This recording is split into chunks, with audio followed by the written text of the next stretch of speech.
Well, welcome back to the Vicar's Blend, and today we're going to be talking more about the idea of what's your calling, what's my calling, what does God want us to do with our lives, what is God's expectation, what's He asking of us, and we're going to particularly focus on the idea of the difference between what our job might be and the difference that is to what we're asked to do in life, a sense of identity and things like that. And so what we're going to cover today particularly is around the idea of how we're all uniquely made. And there's no one like you or me, and there never will be. And you might be thinking that's a good thing, but or a bad thing, but it is actually a very good thing because this is the beauty of God, is that God is able to create with such complexity and such diversity, and then ironically such simplicity, that He can create this model of an organism called a human being. And within that one model of a human being, well, two, if you want to say male and female, I don't want to get into that argument, but let's say for argument's sake, there are two models, male and female. Then within that, there's this incredible diversity of what male and female can be, and how the different gifts can be manifest in each of us, and the different ways that we're called to live out that uniqueness in our lives. So let's get into it. First thing I want to say that we mustn't confuse calling with occupation, or calling with role, because what we might do is typically you say, someone says, well, who are you? And you might say, oh, well, I'm a father, or I'm a mother, I'm an occupational therapist, or I'm a truck driver.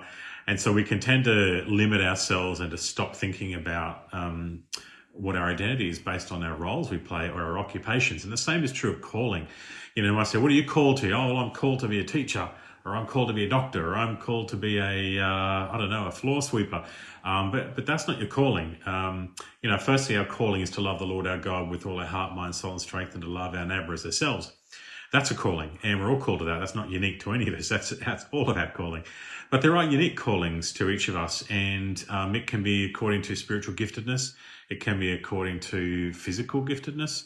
But it's there's a uniting purpose to all of that giftedness, and that's service. So I'm going to start from the spiritual component. We're going to read from Romans chapter 12 and verse 6, if you want to read along. It's only a short passage, but it's talking about this idea of spiritual calling.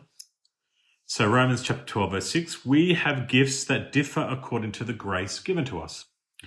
Prophecy in proportion to faith, ministry in ministering, the teacher in teaching, the exhorter in exhortation, the giver in generosity, the leader in diligence, the compassionate in cheerfulness. And if you're looking for, a calling, that's a great list right there, if you're a compassionate soul, your sense of calling might be to care for people. That could be in your job, could be in your family, it could be anywhere. You might volunteer at a vet practice, I don't know, but the idea is that your gift is compassion, and so you have this great sense of compassion for the world in which you live, and so the way you serve is through those gifts of compassion, and that can look completely unique to you.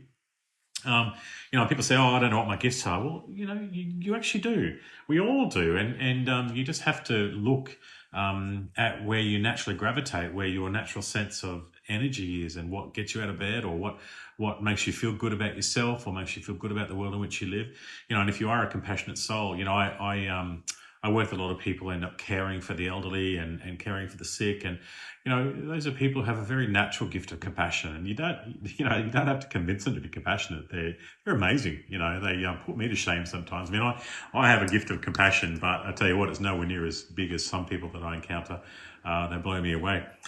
So if you have a teaching gift, it'd be to help people understand something in life, whether that be, if you're a teacher in school, it might be to help kids learn educationally so they can grow up to be a functional part of society. It might be, teaching in the context of church. It might be teaching in the context of mentoring, or being working with apprentices or something like that. And you have other gifts like, excuse me, being exhorter, which is a fancy way of saying you like to encourage people and build them up.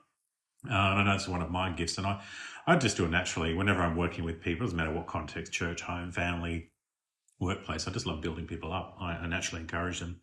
And generosity. Some people just get such a kick out of supporting things with their finances.